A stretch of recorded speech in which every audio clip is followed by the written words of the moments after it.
My next speaker is Sarah, and Sarah runs one of our very important organisations in Hertfordshire, the Hertfordshire Independent Living Service, and I'll let Sarah explain exactly what that does. So this is the potential for how we measure social value. This is how we deliver social value. Sarah.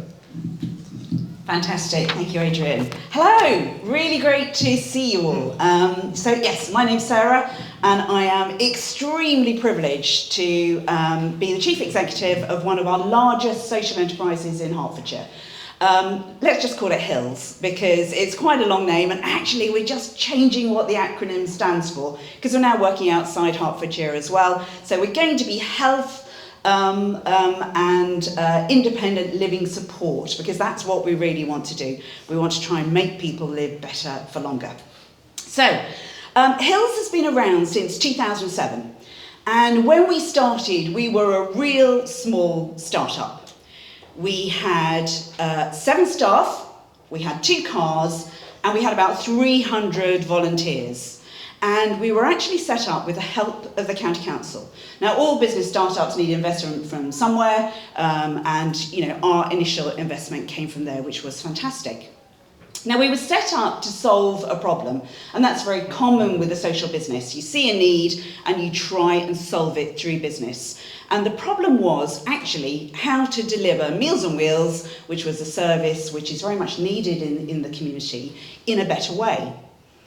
So we've grown quite a lot in the last 15 years. We now employ over 300 staff.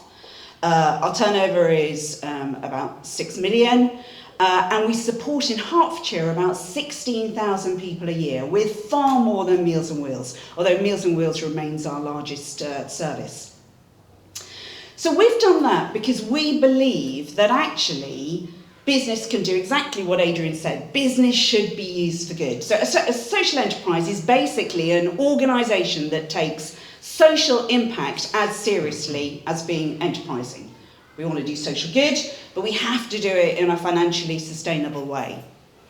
And alongside our growth, we've also expanded the services that provide that impact. So as well as Meals on Wheels now, we take exercise into people's homes to help them build their strength again. We provide nutrition support so people know the right sort of food to eat, particularly as people age. I think it's normal to lose weight, but actually that isn't a very good thing. So we try and help them with that. We've got a whole load of community hubs where people can come and socialise and do fun activities together. They can have lunch together and they can get extra support. We provide dementia services that go into people's homes and where people can come out with their loved one with dementia and give people breaks when they're dealing with that. So we've really expanded our impact.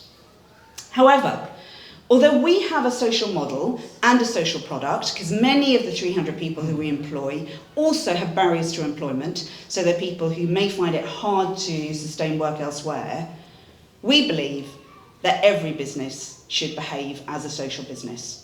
Now, that doesn't mean that you can be a social enterprise and invest all of your money back into your social purposes. We do, but every business has an impact. Every business is having an impact on the world, be that good or be that bad.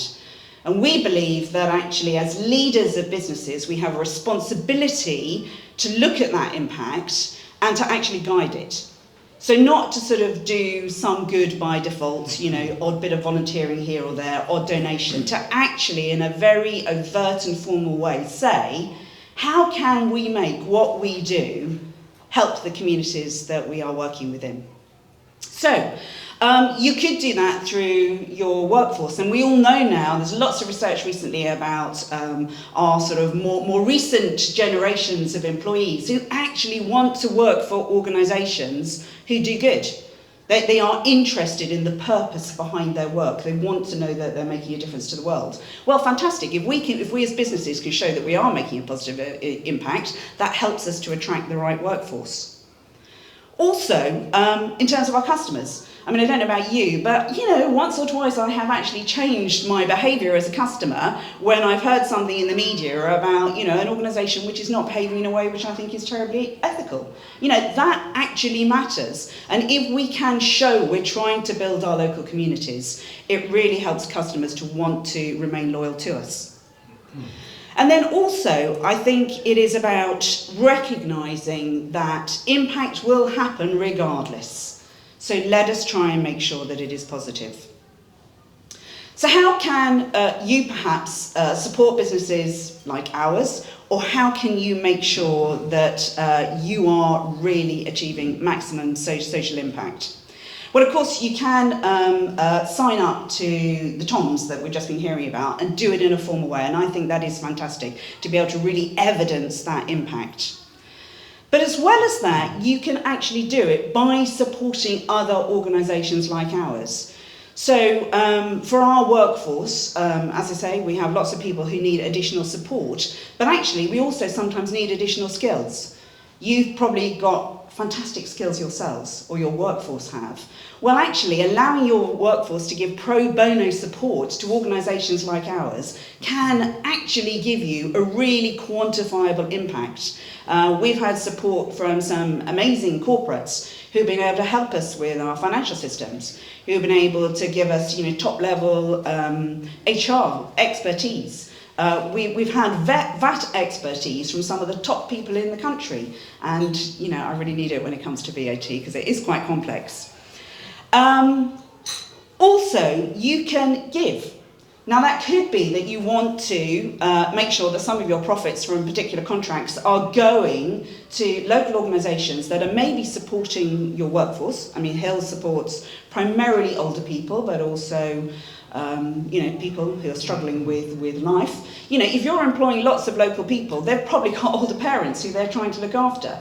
So it may really work for them if you try and help us. Or, if you've got a workforce that's, that's got lots of children, equally there may be a local charity or organisation that you can particularly support that links to what your employees want.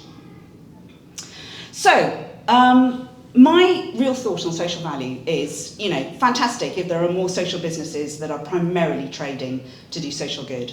But actually, it is the responsibility of all of us. And by working better together as sectors, by sort of not dividing ourselves out and saying, the third sector does the social bit and the rest of us, just get on with sort of making money. Let us all really take social value into the heart of our businesses and really think about how we can have maximum impact. Because not only will it change our local communities, but it really makes fantastic business sense too. Thank you.